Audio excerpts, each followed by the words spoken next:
There's a quiet kind of person who wakes up on their birthday and feels nothing special. No countdowns, no balloons, no loud celebrations. Maybe they get a few messages, reply with a polite thank you, and carry on with their day like it's any other. To them, the idea of being celebrated feels almost strange, like standing under a spotlight they didn't ask for. They don't resent birthdays, but they also don't crave the noise around them. It's as if they've made peace with the day being simple, ordinary, unremarkable. And yet, behind that simplicity, there's a quiet story. A story about how people relate to themselves, how they see time, and what being seen really means. Because sometimes, treating your birthday like any other day isn't about not caring. It's about something deeper happening inside. Birthdays, in theory, are supposed to be a celebration of life. A day of attention, affirmation, and affection. But for some, that very idea feels uncomfortable. It's not always about sadness or loneliness. Sometimes it's about self-perception, identity, or emotional boundaries. The psychology behind how someone treats their birthday says less about the day itself and more about their relationship with meaning, memory, and emotion. For some people, the day triggers reflection rather than excitement. A mental check-in. Where am I in life? Have I grown? Have I lost something along the way? Others find it easier to treat it like any other day because the weight of expectation, of feeling happy, grateful, or celebrated, feels too heavy. In psychology, we often talk about self-concept, how we view ourselves, and how comfortable we are being seen.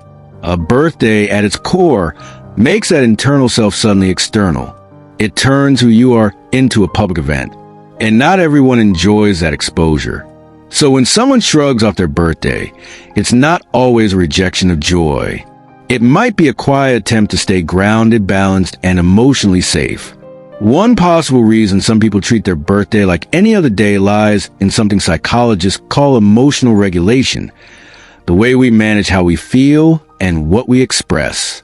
Some people have learned, often from early life, to keep their emotions measured. They may have grown up in environments where attention wasn't comfortable, where expressing joy or wanting to be celebrated felt self-centered. So even as adults, the spotlight of a birthday can feel unnatural, almost intrusive. Imagine a person who grew up in a family that didn't make a big deal out of birthdays. Maybe gifts were modest, or maybe the day passed without much acknowledgement. Over time, they learned to associate birthdays not with excitement, but with neutrality. Now, as adults, that same emotional tone continues, not out of bitterness, but out of habit. There's also the question of expectation. For many, birthdays carry invisible pressure. The idea that it has to be special, that it has to feel meaningful. When that expectation isn't met, or never has been, some people protect themselves from disappointment by lowering the emotional stakes altogether. Treating it like a normal day becomes a quiet shield.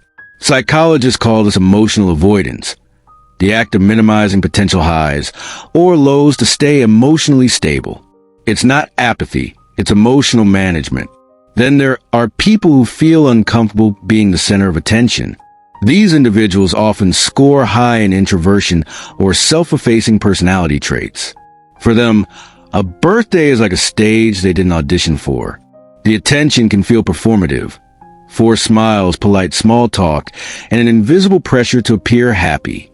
So they choose something quieter instead, a normal day, a cup of coffee, a walk, a few quiet hours.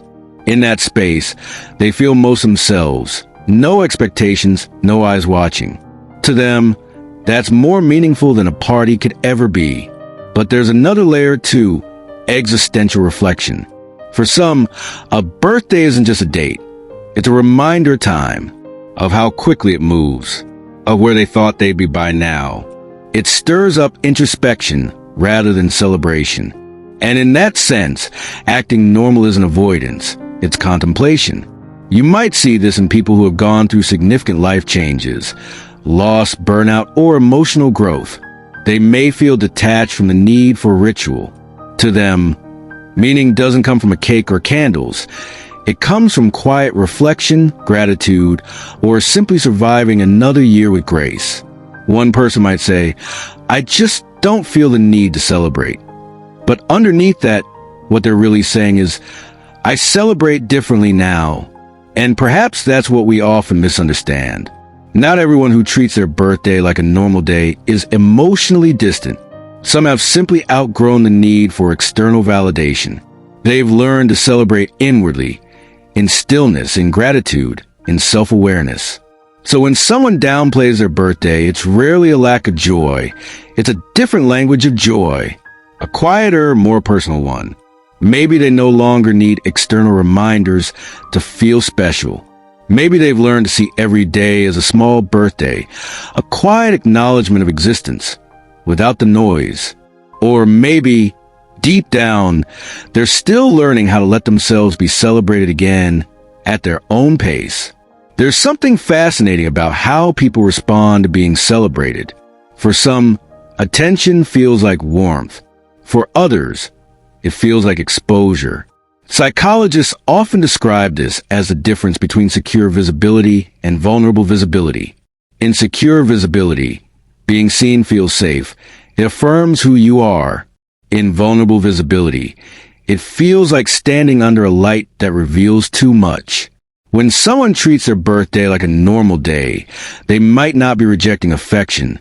They may simply be protecting their emotional boundaries. For many, birthdays bring up a subtle discomfort with receiving. To accept love, praise, or even gifts can stir an inner conflict. Do I deserve this attention? Am I being selfish for wanting more? These questions often trace back to how a person was emotionally conditioned to view themselves. If love was once inconsistent, given only when they achieved, performed, or pleased, then unconditional celebration feels foreign. So when people brush off their birthday, saying things like, it's just another day, it's often a defense mechanism disguised as humility. It's not arrogance. It's not sadness. It's a quiet negotiation between the desire to be seen and the fear of what being seen means. There's also the role of self-concept clarity, how clearly someone understands and accepts who they are. Birthdays can stir this fragile sense of identity. Each year acts like a mirror, reflecting who we were and who we become. If that reflection feels blurry, if a person isn't sure where they're headed or what their life means, it's easier to skip the mirror altogether. So they live the day normally, not out of apathy, but as an act of emotional preservation. Others, on the opposite side, experience what psychologists call temporal dissonance, a subtle unease about the passage of time. They're not afraid of aging itself, but the silent ticking behind it. The sense that time is moving faster than they are. For these individuals, birthdays highlight the distance between expectation and reality. Celebration feels out of sync with their internal state, so they neutralize the day to maintain emotional alignment. And then, there are those who found peace beyond ritual.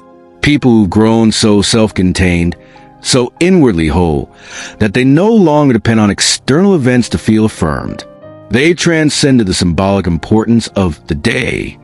Their joy comes not from milestones, but from moments. Not from candles, but from clarity. It's a kind of quiet evolution, one that looks ordinary from the outside, but internally it's profound. If you listen closely, there's poetry in the way people treat their birthdays. Some celebrate loudly because they need the world to echo their joy. Others stay silent because their joy doesn't need to echo. It just exists, steady and unspoken. And somewhere between the two lies the rest of us, people who oscillate between wanting to be seen and wanting to disappear. Because that's what being human really is, the constant balancing of visibility and vulnerability. For those who feel nothing on their birthday, it might help to know it's okay. There's nothing broken about neutrality. There's no rule that says happiness must announce itself. Sometimes peace looks like stillness. Sometimes contentment whispers instead of sings. But still, the psychology runs deeper than mood. When someone quietly avoids attention, what they're often doing is managing control. Birthdays are unpredictable. Who will remember, who won't, how the day will go. By treating it like any other day, they reclaim control over expectation and emotion. It's a subtle act of agency in a world that constantly tells us what joy should look like. There's also the emotional wisdom of simplicity. Some people live through enough chaos that they no longer chase excitement. They chase calm. To them, just another day is an indifference. It's peace. They redefine celebration to mean presence, not performance.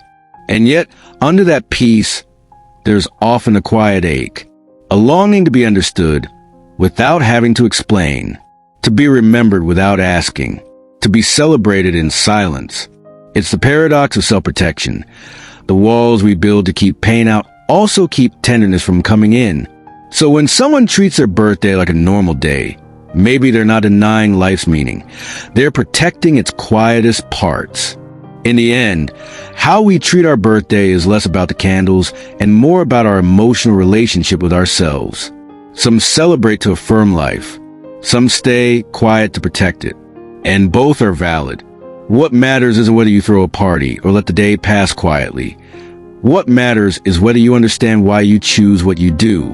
Because hidden in that choice is a story about your relationship with time, attention, and self-worth. So maybe the real question isn't, why don't they celebrate? Maybe it's, what does celebration mean to them? For some, it's laughter and lights. For others, it's peace and perspective. And for a few, it's simply another sunrise, the quiet recognition that they've made it one more year, and that's enough. So, if you've ever met someone who treats their birthday like a normal day, don't assume they don't care. They might just care in a quieter language, the kind that doesn't need applause to feel alive. Which one are you? The celebrator, the observer, or the quiet one who smiles inwardly as the day passes by? If this helped you see people a little differently, or maybe see yourself, subscribe and stay a while, because understanding others always begins with understanding the psychology within us. And sometimes, the most ordinary day holds the most extraordinary peace.